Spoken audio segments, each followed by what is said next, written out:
యెహెజ్కేలు గ్రంథము 47వ అధ్యాయము. అతడు మందిరపు గుమ్మమునకు నన్ను తోడుకొని వచ్చెను. మందిరము తూర్పు ముఖముగా ఉండెను. నేను చూడగా మందిరపు గడప క్రింద నుండి నీళ్లు ఉబికి తూర్పుగా పారుచుండెను. ఆ నీళ్లు బలిపీఠమునకు దక్షిణముగా మందిరపు కుడి ప్రక్కను క్రింద నుండి పారుచుండెను. పిమ్మట ఆయన ఉత్తరపు గుమ్మపు మార్గముగా నన్ను నడిపించి చుట్టూ త్రిప్పి తూర్పునకు పోవు దారిని బయటి గుమ్మమునకు తోడుకొని వచ్చెను. నేను చూడగా అచ్చట గుమ్మపు కుడి ప్రక్కను నీళ్లు ఉబికి పారుచుండెను. ఆ మనుష్యుడు కొలనూలు చేత పట్టుకొని తూర్పు మార్గమున బయలు వెళ్లి 1000 మోరులు కొలిచి ఆ నీళ్ల గుండా నన్ను నడిపింపగా నీళ్లు చీలమండ లోతుండెను. ఆయన మరి 1000 మోరులు కొలిచి నీళ్లగుండా నన్ను నడిపింపగా నీళ్లు మోకాళ్ల లోతుండెను. ఇంకా ఆయన 1000 మోరులు కొలిచి నీళ్లగుండా నన్ను నడిపింపగా నీళ్లు మొల లోతుండెను. ఆయన ఇంకను 1000 మోరులు కొలువగా నీళ్లు మిక్కిలి లోతై నేను దాటలేనంత నది కనబడెను. దాట వీలు లేకుండా ఈదవలసినంత నీరు గల నది ఆయను. అప్పుడాయన నాతో ఇట్లనెను, నరపుత్రుడా, నీవు చూచితివి గదా అని చెప్పి నన్ను మరలా నది ఇద్దరికి తోడుకొని వచ్చెను. నేను తిరిగి రాగా నదీ తీరమున ఇరు ప్రక్కల చెట్లు విస్తారముగా కనబడెను. అప్పుడాయన నాతో ఇట్లనెను, ఈ నీళ్లు ఉబికి తూర్పుగానున్న ప్రదేశమునకు పారి అరబాలోనికి దిగి సముద్రములో పడును. అప్పుడు సముద్రపు నీళ్లు మంచినీళ్లు అగును. వడిగా పారు ఈ నది వచ్చుచోట్లనెల్లా జలచరములన్నీయు బ్రతుకును. ఈ నీళ్లు అక్కడికి వచ్చుట వలన ఆ నీరు మంచినీళ్లగును గనుక చేపలు బహు విస్తారములగును. ఈ నది ఎక్కడికి పారునో అక్కడ సమస్తమును బ్రతుకును. మరియు దాని యొద్ద ఏన్గెదీ పట్టణము మొదలుకొని ఎనెగ్లాయీము పట్టణము వరకును చేపలు పట్టువారు దాని ప్రక్కల నిలిచి వలలు వేయుదురు. మహాసముద్రములోనున్నట్లు సకల జాతి చేపలను దాని యందు బహు విస్తారముగా నుండును.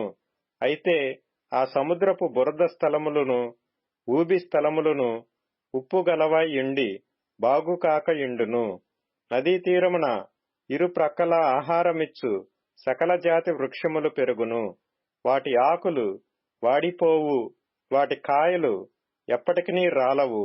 ఈ నది నీరు పరిశుద్ధ స్థలములో నుండి పారుచున్నది గనుక ఆ చెట్లు నెల నెలకు కాయలు కాయును.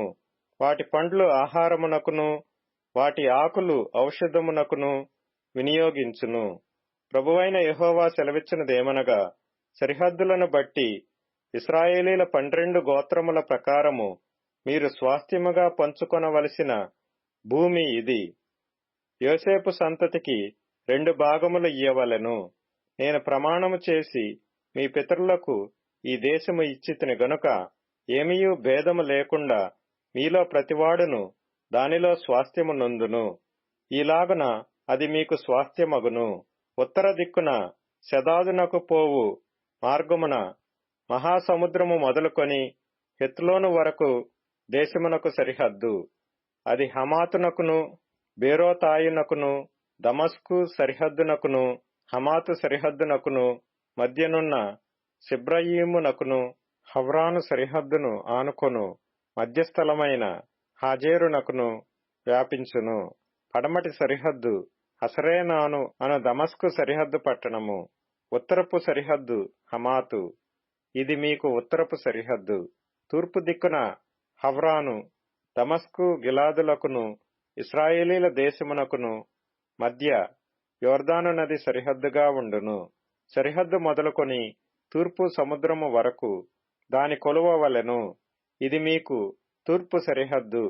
దక్షిణ దిక్కున తామారు మొదలుకొని కాదేషు నొద్దనున్న మెరీబా ఓటల వరకును నదీ మార్గమున మహాసముద్రమునకు మీ సరిహద్దు పోవును. ఇది మీకు దక్షిణపు సరిహద్దు.